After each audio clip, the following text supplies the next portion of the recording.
Welcome, kings and queens, to another episode of Unapologetic, your number one podcast. Where did I learn to want to be successful? And it was very easy to see that, well, this is what society rewards. And so I'm sort of playing a game. The only game, when you're a young person, it's the only game that's out there, right? It's, right. You start your career and there's not really like you're just looking at a menu of, I could be a doctor, I could be a lawyer, I could be a bus driver, I could be a this, I could all the things, entrepreneur. And so you pick, and then you have, all of your wants and desires in life path kind of goes with this path that you've just chosen. I choose doctor, therefore all this stuff is decided for me. And not only all of the path, but what is success is decided for me, and who's better, who's worse, and all of that is all sort of figured out. So we inherit that. We inherit, by and large, our whole view as a young person on what is a successful life. And in my experience, we end up acting to try to attain that, whatever we've inherited. And at some point in life, a lot of times it's like the midlife process. For me, it was like 33, 34. And I think that's a normal time. We start to see that this is not our choice of all the things that we want for something that's deep and inherent to us. This is just what we picked, and we sort of got on this train. Right, because it's right in front of us, Yeah. So that creates this question around, like, well, if all of the things that I've been chasing aren't really, I'm going to die someday, and if I achieve these things, if that's really not going to make me happy, if that's not what I want my life to be about, and ask some pretty hard questions. What do you want your life to be about? What is success for you? And for me, as I started to ask those questions, which is a pretty involved process, lots of time in the woods,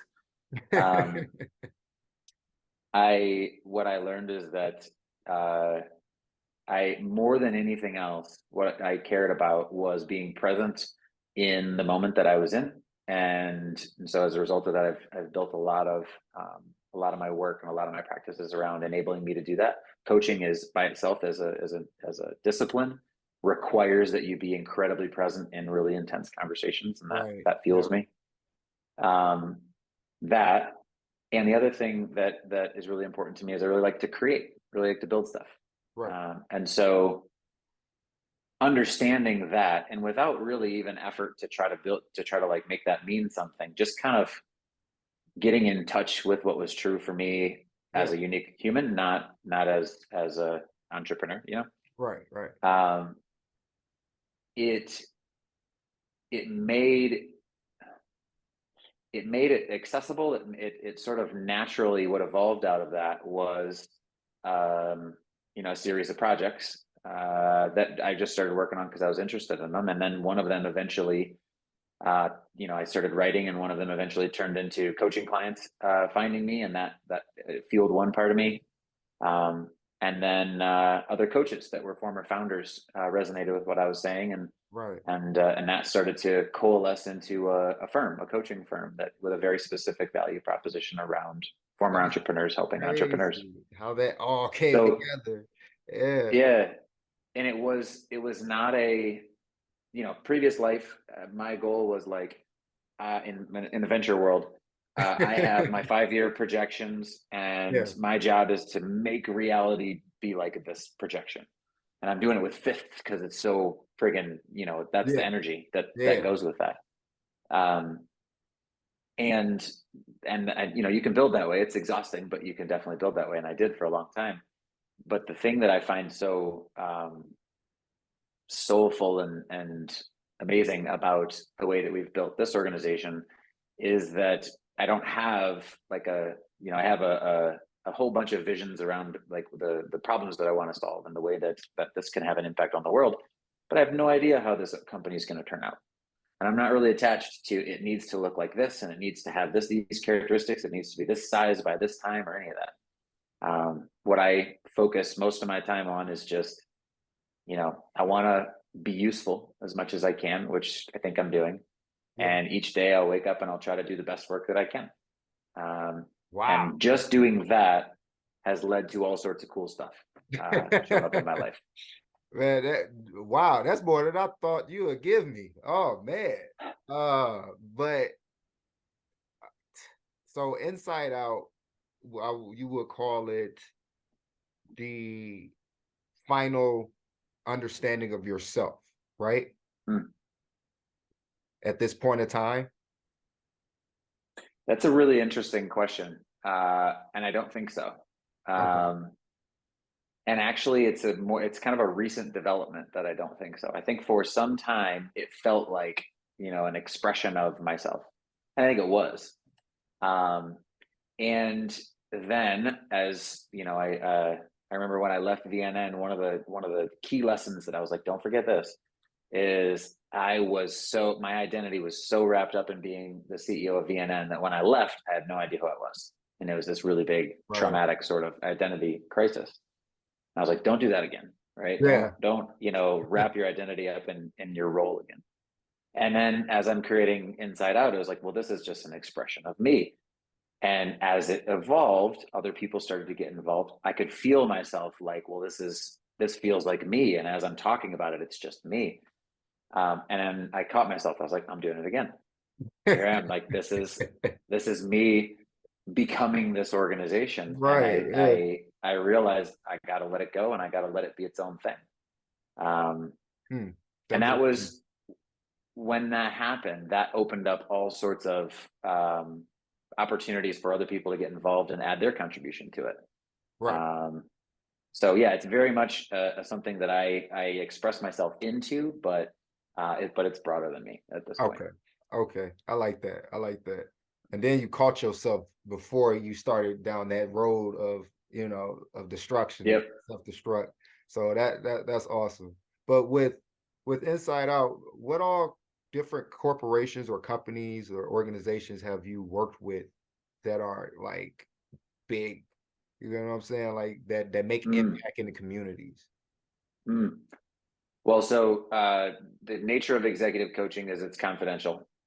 So in general, I have to be careful about talking about all of them. But generally, Of course. we work with startups at all sorts of different stages of the startup life cycle. The firm works with all stages. I personally end up working mostly with founders and startups that are post product market fit.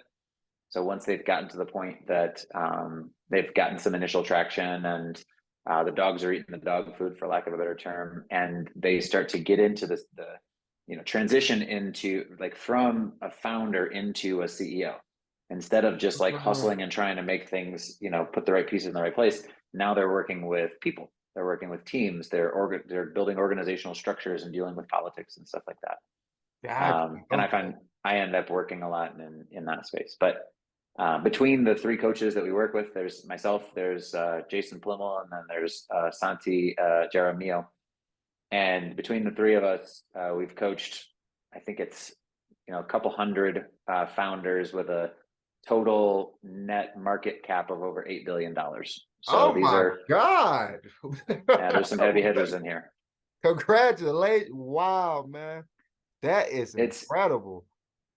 it's a big number to talk about for sure, but at the Yeah. same time, like we're supportive. Like we're not the people that are out hustling and doing the work of building these organizations. We're excited to help those people to build those organizations in ways that Right. fuel them and fuel their employees and fuel the growth of their organization, as opposed to the ways that I think we all experienced and burn ourselves out in the process. Yeah, and I've done that. Yeah, a lot of I'm just gonna be blatantly and honest, y'all. I have literally burnt myself out building my company.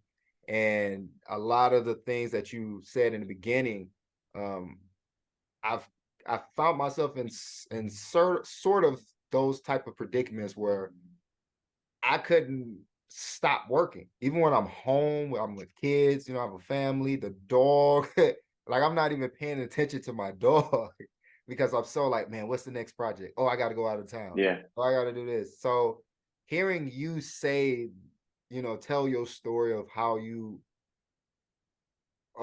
got over that hump, it really helps me as well. Because that's exactly what I endured.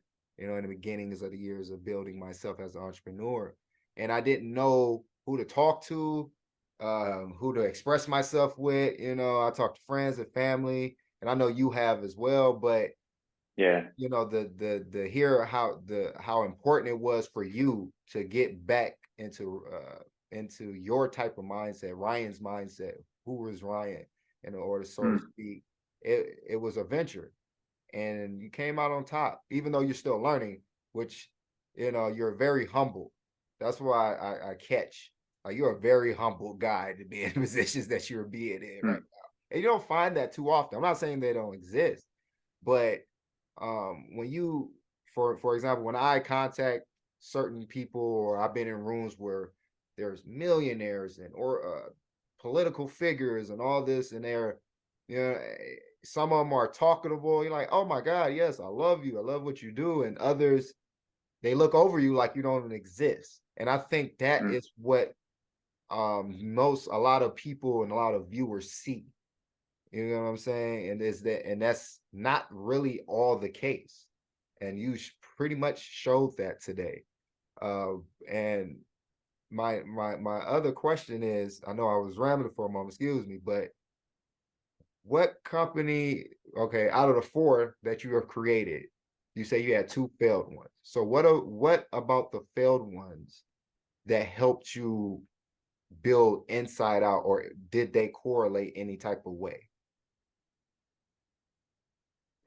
That's a good question. I feel like they all have to correlate. Like any sort of did somebody ask me once, do I have any regrets? And no. And mostly not that I didn't do things wrong. I did so many things that, like, were I to do them today, I'd do them differently. But making those mistakes, doing all of those things, and building the companies that did what they did, like, that made me who I Right. am. So I don't think that there's any way to separate. I think there's inevitable that one leads to the next and leads to the next. And that makes total sense to me. So yeah, I think Inside Out is the best and most authentic work that I feel like I can do now as a 38-year-old.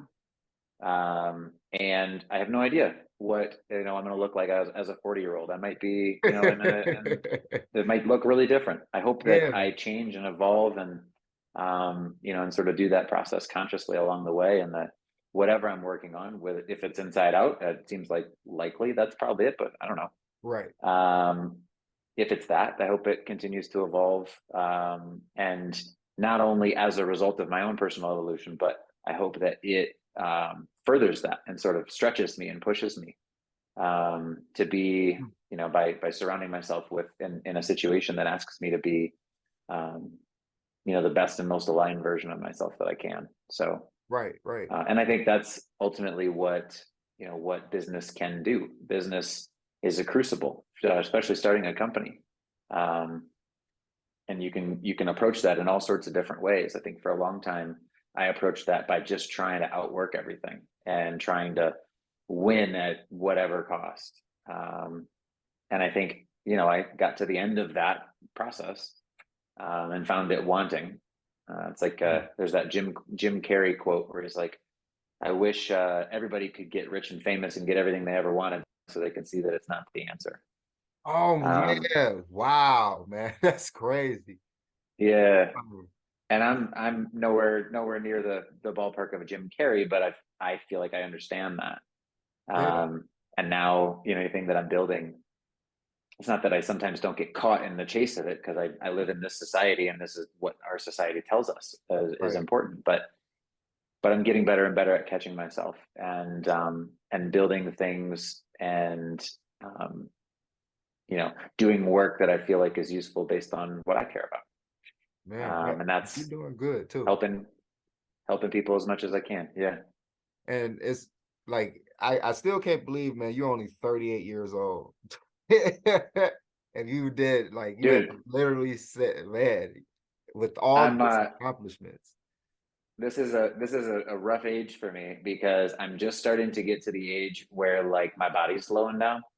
So Mm. I've hooped my entire life. I've been a basketball player What? forever, Oh man. and yeah, up until like maybe, well, up until COVID. I remember my last game is a rec game, but it was with a bunch of D1 college players. Oh wow. Uh, and I think I must have been 34, something like that, 35. Yeah, 35. And my last game, my kids were there, and I dropped 30, and I was so excited, and I was like, if that's the last game I ever play, that's fine. And then COVID happens, and you take a year off, and Right. now like I just hurt all the time. Every time I'm done playing basketball, I'm just like, oh god, my ankle or my hips Right. or all this Right. stuff. Something, right? I So know that feeling, man. I know how you feel. yeah. Oh So man. 38 is some changes I'm finding. um, man, I've enjoyed this so much, man. Man, you're amazing, man. Like seriously. And Oh, likewise. Thank you. it is surprising to me, for my ventures that, my company has Unapologetic has become. And I'm proud of it because I meet people who are in higher positions and higher learning of thinking, especially the knowledge. And you're able to, well, you've been doing this, but you lost yourself in along the way, but you've been a role model for years. I feel like for a lot of individuals, man, because the work that you have done substantially, like when I did my research, man, your LinkedIn, I did, I read so much.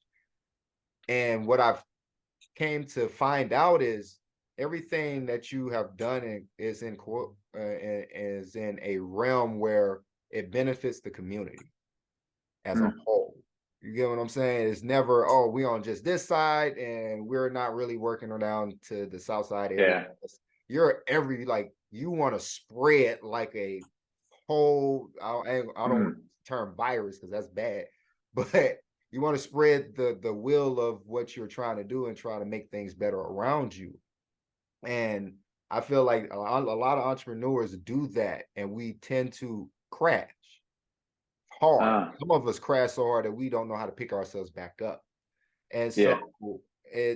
it's a good thing to hear someone who's, in a higher position, because I've got friends who are entrepreneurs and whatnot, and we all talk about, oh man, I can't wait till we hit this pinnacle, But then as we grow Yeah. together, we starting to see like, hey, bro, you haven't been outside for 3 weeks. You're okay. Well, so and I gotta tell you, actually, when you say, the impacting of the community, I actually really admire that about what you do, and the work that you've put in, and the organization that you've built, because it feels like it's really dedicated. And just hearing you talk about it, it's really dedicated to making a difference Oh for man, the thank you. people in the Thank community. you. Yeah. And for me, if I'm honest with myself, that was not a priority for most of my young career. Oh wow. It was how do I make the biggest dent in the universe, right?